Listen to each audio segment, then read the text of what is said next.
All traditional diets contained some animal foods.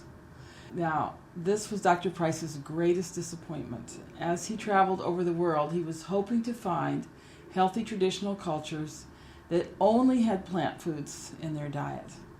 And he did not find this.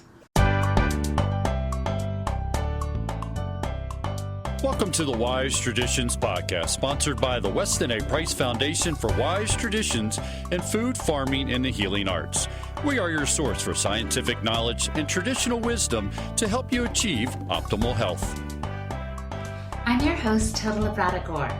Our guest today is Sally Fallon Morell, the founder and president of the Weston A Foundation.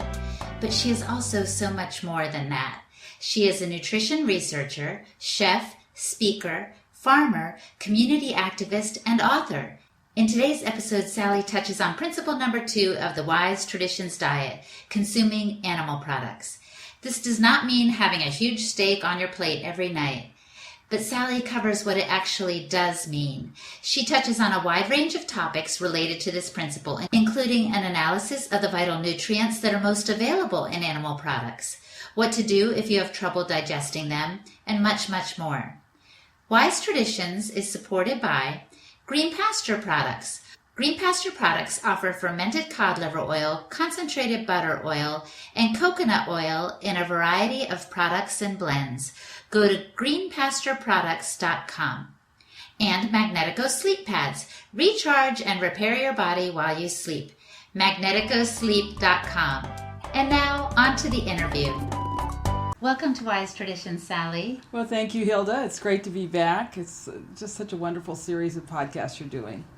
I'm excited today because we're doing principle number 2 from the principles that are the bedrock of the Foundation's diet. Yes, the Weston A. Price Foundation has 11 dietary principles. And the first 3 and the last one were formulated by Dr. Price. The others were principles that we've added based on research that came after Dr. Price. I see. And so what is principle number 2? All traditional diets contained some animal foods. Now, this was Dr. Price's greatest disappointment. As he traveled over the world, he was hoping to find healthy traditional cultures that only had plant foods in their diet. And he did not find this.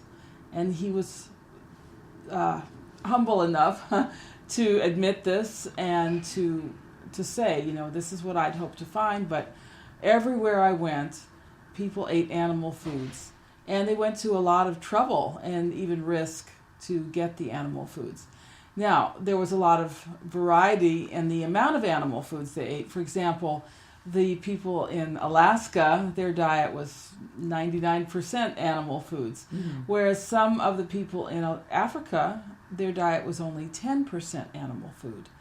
So there's a big range of levels of animal foods in traditional diets, but all of them had some. Interesting. So he was disappointed because he thought he would find some people groups that ate no animal products whatsoever. Exactly. And in fact, all of these cultures had sacred foods that were considered very important to prepare for pregnancy for both men and women, and then to consume while pregnant, lactating, and then when the children were growing, during this period of preparation for pregnancy and while the child is growing, when that body is being formed. Because you can't go back later and reform the body. It's when you get to puberty, it's pretty much set. And all of those foods were animal foods. None of them were plant foods. So all of the sacred, nutrient-dense foods that they valued for creating healthy children, those were all animal foods. That's really important for our listeners to hear, especially those who are in the childbearing years. Yes. We are very concerned about how hip it is and cool and to be vegetarians, and this is being promoted to young women, and this is a terrible thing to do. Now, I'm not saying that at some point in your life you can't be a vegetarian or a vegan. In fact, in traditional cultures, you often found that people fasted or didn't eat animal foods, but it was for a short period of time, as a penance or as a cleansing or whatever. some people are drawn to vegetarianism at the end of their life. I don't have any argument with this. What I have an argument with is promoting a plant-based diet for women, for people who are going to have children, because it is not fair to that child. The child will not get off to a good start in life, and I'm not just pulling that out of thin air.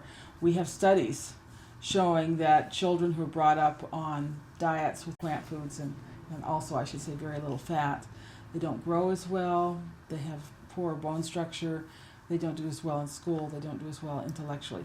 That is not fair. It is not fair to a child to impose that belief on them during that formative time. Sally, where can people find these studies? Well, the Lonergan studies were the ones that I'm referring to. We have them in our articles on the website, and I'm coming out with a new book, Nourishing Fats. It'll be out January 2017, that talks about this for children. What about a child who reads a book or is exposed to something and says to their parent, I don't want to eat meat right now? Is there a responsible way to approach that? The responsible way is you're going to eat meat. There's some things I think that children should be left alone on. I think children should be left alone to play and explore, and parents shouldn't be hovering over them all the time. But I really am very emphatic about this.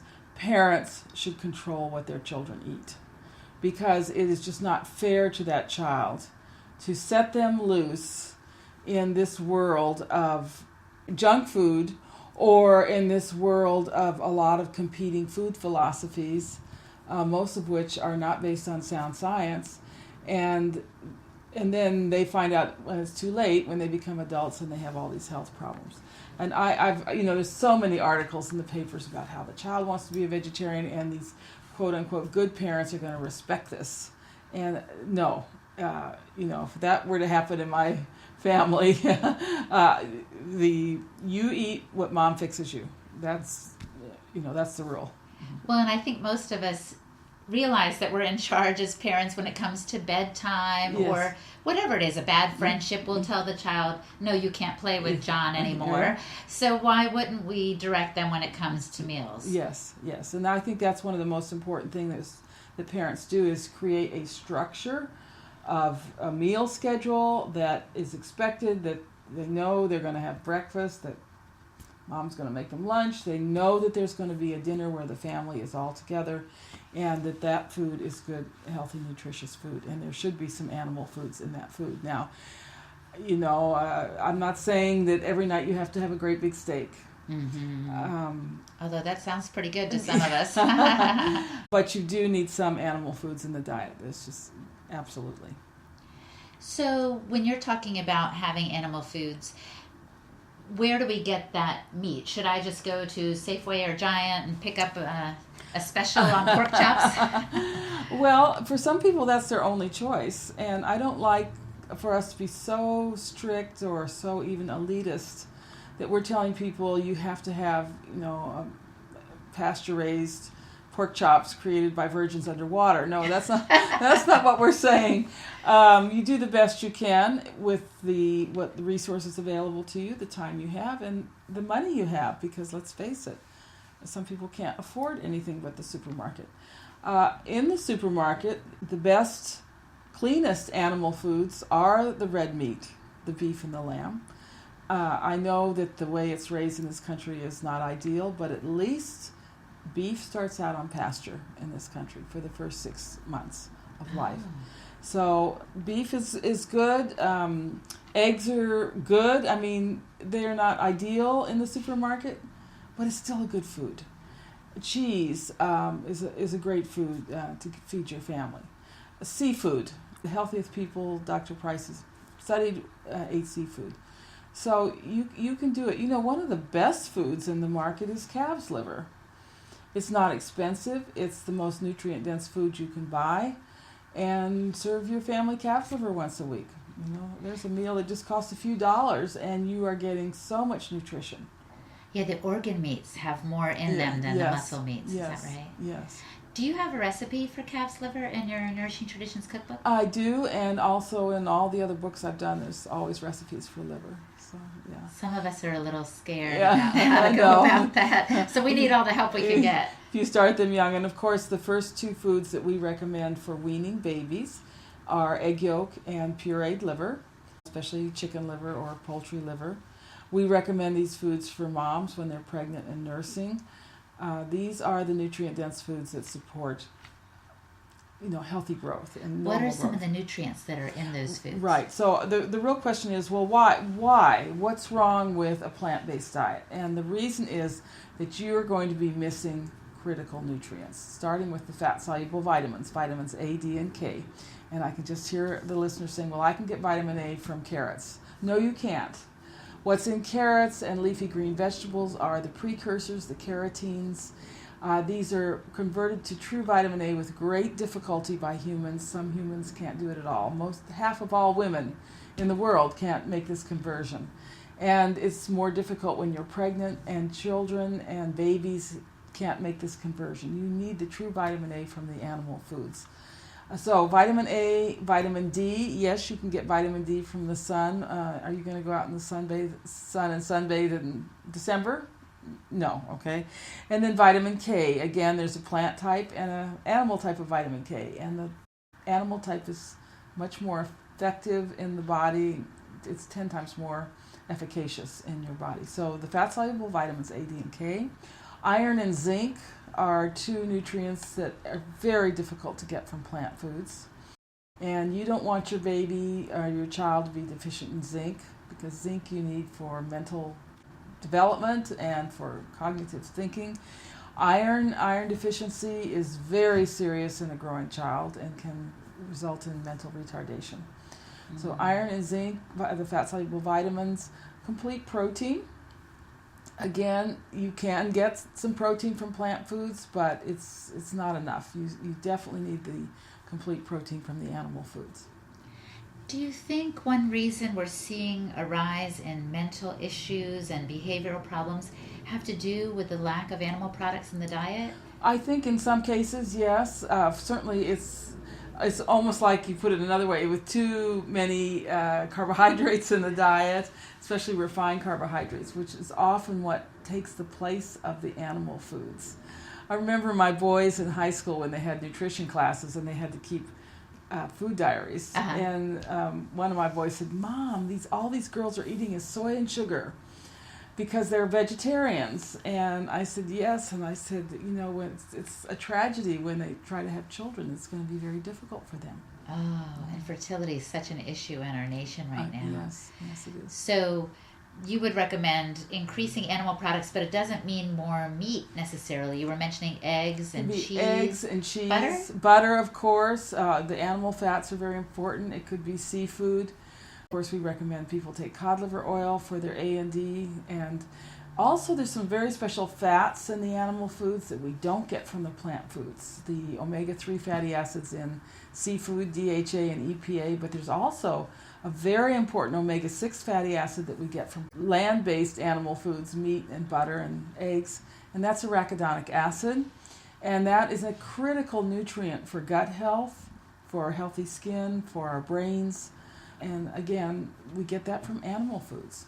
Sally, I know a lot of people want to avoid meat because they don't like the conditions in which animals are raised. Their hearts go out to them. They feel like, I'm very concerned about the environment and about these animals' welfare. So that's one reason they decide to stay away from meat. What would you say to them? Well, I can understand their concerns, and we all have those concerns. And no organization more than the Weston A. Price Foundation, because we have a whole chapter system set up to help people find humanely raised animal foods. So it's going to take all of us to change this system, all of us demanding humanely raised animal foods. And of course, humanely raised means they're raised in a healthy way, and it's healthier for us too.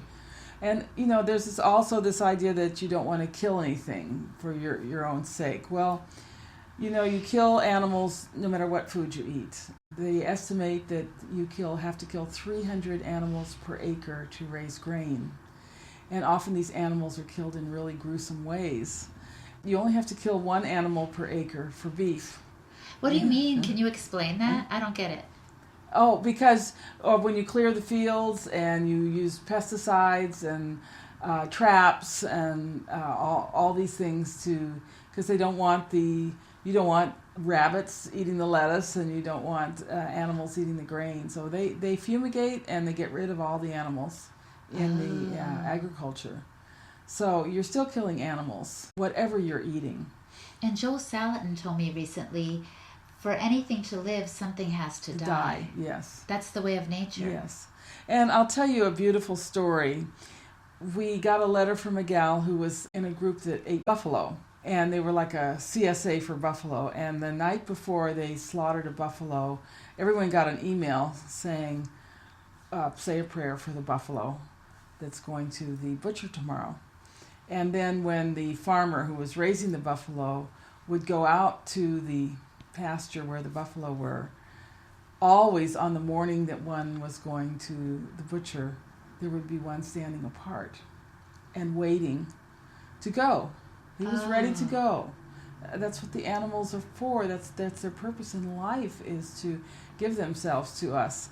So we printed this letter, and then we got a letter the next issue from someone who'd been raised on a farm, and she said every fall they would have a serious, solemn meeting around the kitchen table, and they would vote on the animal that they were going to kill for their food for the winter.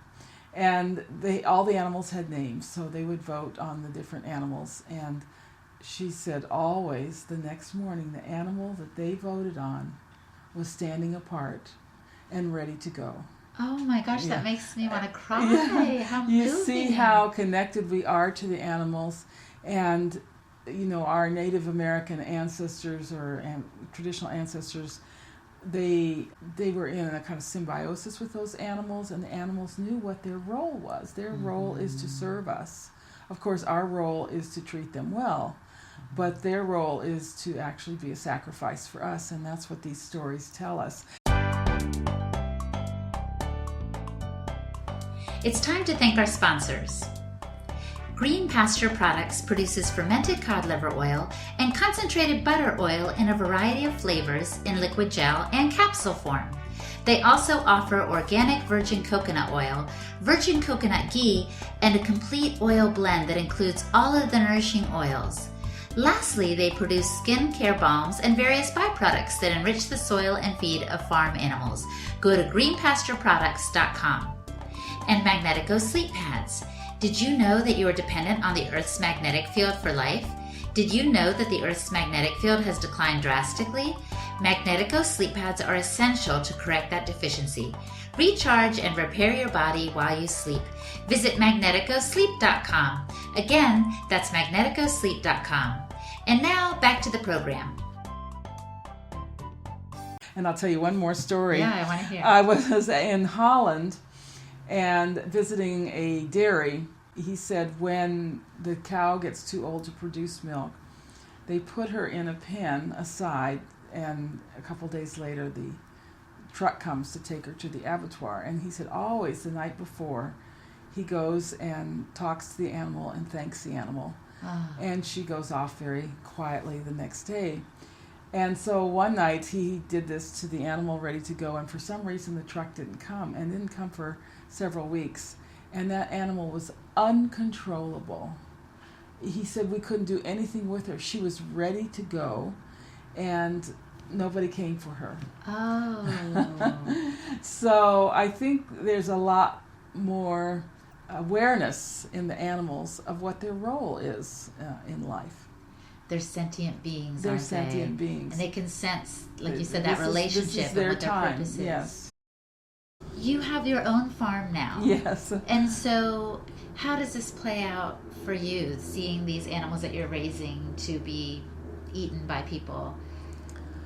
I think anyone who thinks that we shouldn't be killing animals needs to pay the feed bill for an animal that's just sitting around with no purpose. You have to be very practical on a farm. A dairy cow that's not producing anymore, you can't just keep feeding her. You'd end up with a whole farm full of non-productive cows.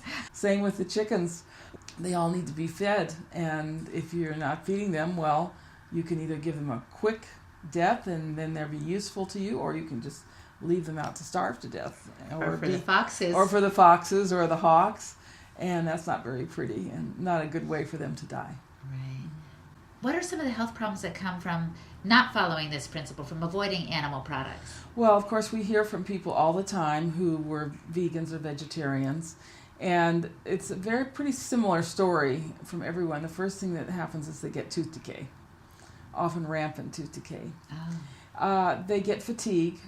A lot of them report gaining weight or getting too thin. You can't keep the right weight on them. One of the most serious is mental illness. And Chris Masterjohn has talked about this in his articles, so I can say this. He was a vegan, and he developed decay in all his teeth. But he said he developed paranoia. He got so paranoid he couldn't even get out of the car. And this is the problem of B12 deficiency.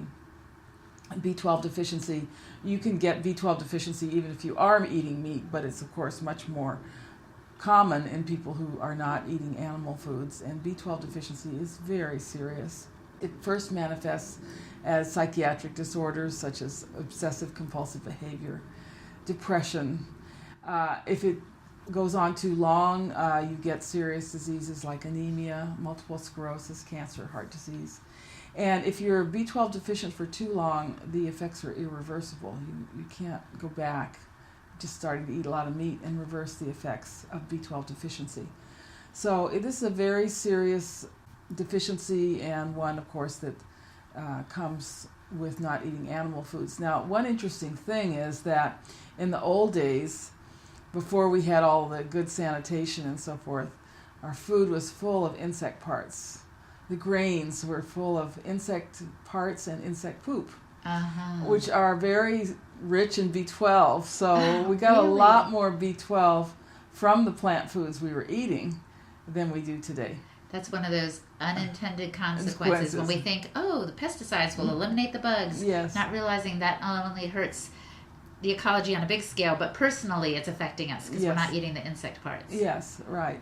And they're microscopic. You only see them through the microscope, but you would be shocked to look through the microscope at rice or chocolate, for example. I think that's why a lot of people crave chocolate, because they need those insect parts. And they don't even know it. When you were listing all of the problems that come with B12 deficiency, it sounded like you were listing the epidemics, the concerns we have in the U.S. today. Yes. And, I think it's a total waste to test people's cholesterol. It has no correlation with heart disease, and actually low cholesterol is a marker for cancer. Our cholesterol is the level that the body needs it to be. If we're under a lot of stress, we need to make more cholesterol. And, if different people need more or less cholesterol.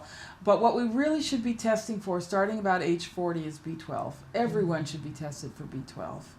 So we can catch the, beginning deficiencies. Elderly tend to be much more deficient in B12.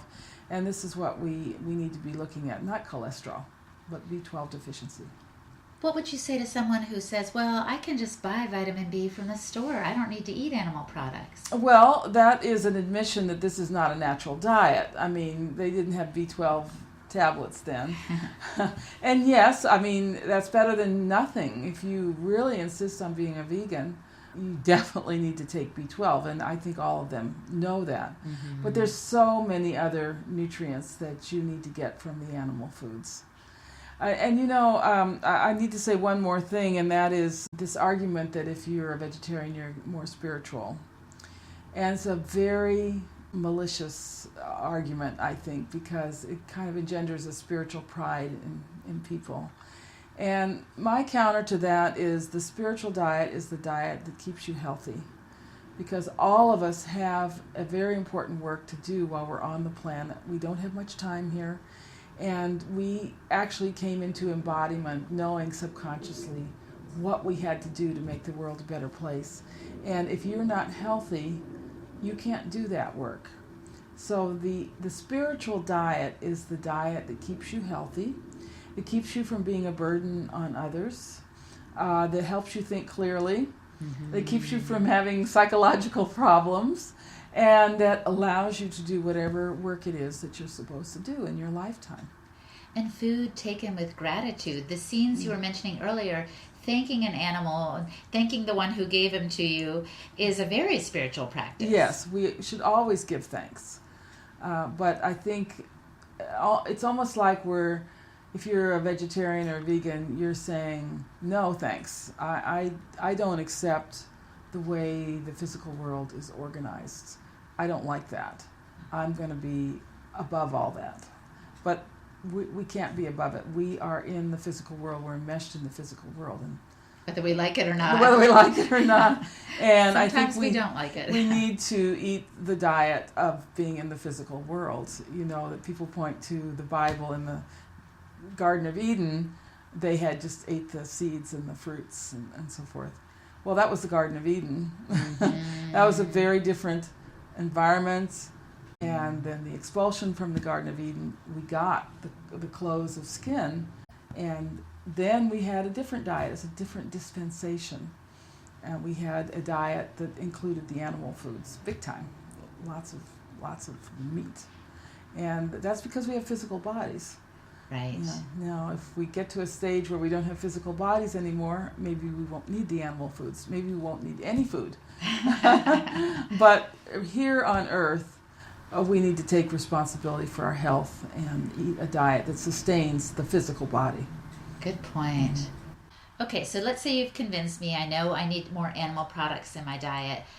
What do I do? You said the grocery store isn't bad, but are there ways to go around that and maybe get an upgrade to the animal products I'm eating? Yes, and that's why we have our local chapter system. The local chapters, we have almost 600 worldwide. Wow. And every local chapter keeps a food resource list of what's available locally. So anyone can contact that chapter leader. She'll probably have it right on her website, or she can email it to you, where the farms are, where the stores that are selling the good meat. And of course, where to get raw milk, which is a wonderful animal food. If you don't want to eat red meat, raw milk, raw cheese, raw dairy products, good eggs, and hopefully some seafood.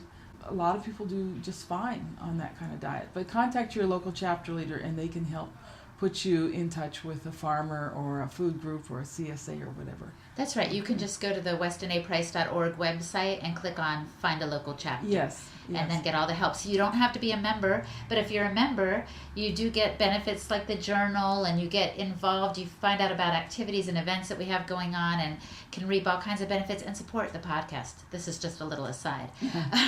But Sally, I wanted to ask you, because a friend of mine said to me recently, when I eat meat, it just doesn't sit well with me. I'm so glad you asked that question, because one of the things we pride ourselves on at the Weston A. Price Foundation is telling you how to eat. And a lot of people have trouble with meat.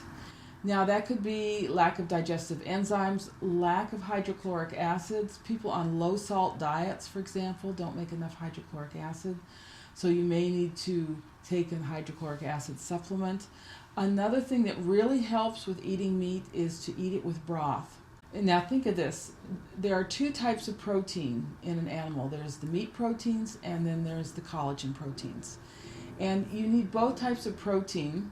They need to be in balance. So when you make a gravy with broth, or put your meat in a soup or a stew with broth, you're getting that balance of proteins. You get the glycine to balance the methionine, and so forth. And so that's a very important thing to do. Oh, I'm so glad you mentioned that. I'll tell my friend to listen. And make sure that the meat you're eating has the fat on it.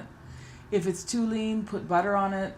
Make a béarnaise sauce, or always you eat the proteins with the fats. So full-fat milk, you eat eggs, you eat the yolks and the eggs, full-fat cheese, meat with the fat, and chicken with the skin and the fat. Oh, and it tastes better that way, yes, too. Yes. I love it. So as we prepare to wrap up, what advice would you give the listener? What's one thing they could do to improve their health? Well, eat nutrient-dense foods, eat good quality animal foods, and particularly organ meats. Learn to eat organ meats. I know it's a challenge for lots of people. And try to get off the empty foods. So the sugars, the white flour, the vegetable oils. The vegetable oils are empty foods. and the foods with all the additives and everything. So make sure what you're eating is actually feeding your body and not just filling your stomach. Excellent. Well, thank you so much for this time today, Sally. Thank you for having me. Thanks for listening today. Wise Traditions is brought to you by the Weston A. Price Foundation for wise traditions in food, farming, and the healing arts. What do you think of today's topic? Shoot us an email at podcast@westonaprice.org and let us know. You can also find us on Facebook, Weston A. Price Foundation, and Twitter @Weston A. Price. For more information on today's subject and our guests, go to our website, westonaprice.org, and click on the word podcast.